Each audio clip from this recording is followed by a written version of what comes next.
Om Mahaganapataye Namaha. Your very important role in changing our society.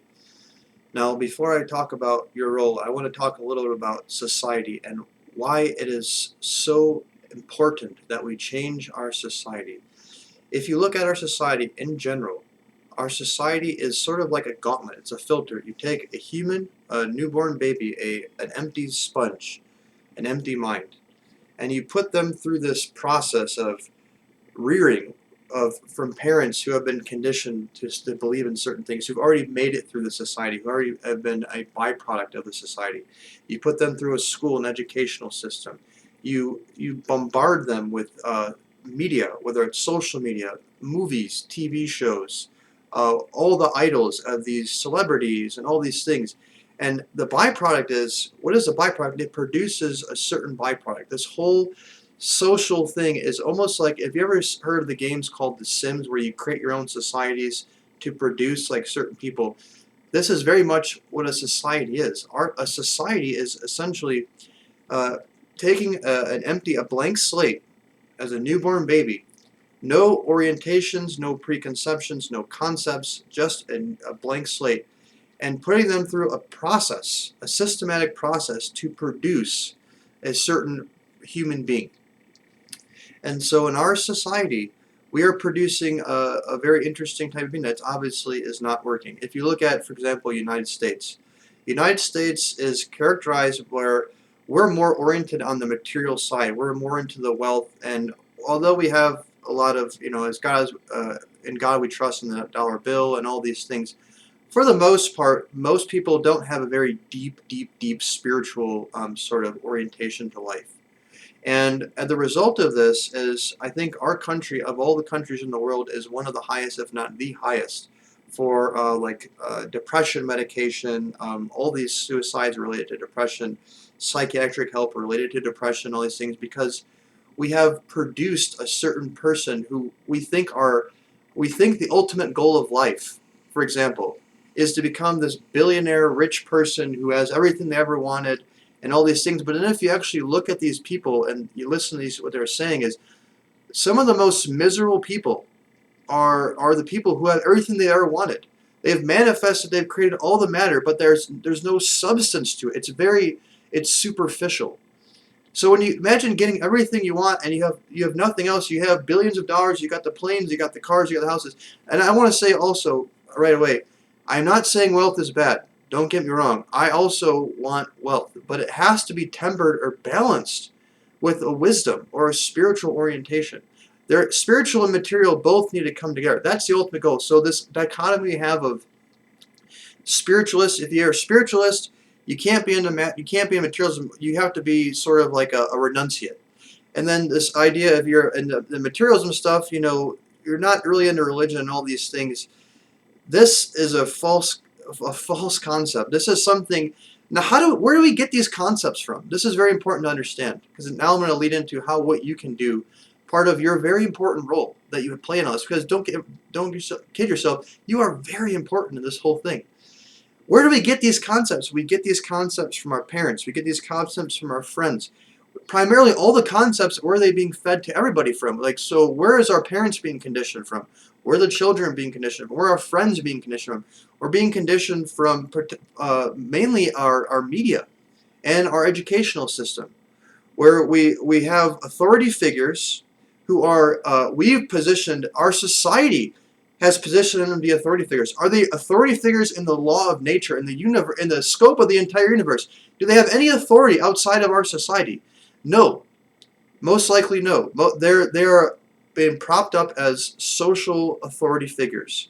Celebrities, people who are scientists who work for like Harvard University, people who speak on the news anchors, all these things, politicians, the people that we've given our authority to, we've propped them up to us. So whatever they say, we have been trained, we have been indoctrinated to whatever an authority figure says. We just take it in. And most people don't even ask questions. They don't even sit there and think about it. But you notice when you say anything outside of the system, introducing concepts, you become a conspiracy theorist. You become this sort of fringe person. And all of a sudden, people's discrimination faculties blink on because it's something outside of the system. It's something outside of what the authority has kind of put the structure around. And now it's like, oh, they're fringe. There's a conspiracy theorists. There's plenty of examples of this, and I'm not going to go into them because you can figure it out if you really think about it. Now, your important role in this is what we need to do. The goal here is to restructure our society. And now that this global crisis is going on, I don't think our society is going to be the same after this in the first place, but at the very least, we are in a very opportune time to restructure our society. Now, how can you as an individual restructure our society? This is the most important point. A society, after all, is nothing but a collection of individuals. So a society is a sum total or culmination of a bunch of individuals. Imagine us now, why our society is able to function is because the majority of the individuals have allowed it to continue to function in the way that it is. They subscribe to the concepts. They take all the things for granted. They watch the mainstream media. They just sort of participate in this social construct, which is essentially is a matrix of what is the ultimate goals of life, what is considered good, what is considered bad, where we put all this attention on things, but we completely disregard things like our health. We disregard things like where we're spending our money as a people. It's very not expensive to, like, for example, if we wanted to feed the entire country, we want to get everyone off the streets, we want to get people into educated and teach them the right ways, and yet we're dumping all this money into things that seems we don't really need. Now that's a very debatable topic, but in general, what I'm suggesting to you is if you want to participate and help to create a new society, it starts with yourself. You have to decondition yourself. You have to allow yourself to give yourself some time to think for yourself, because one of the problems is we're also indoctrinated. We don't really think for ourselves. A lot of our society is about giving our power away.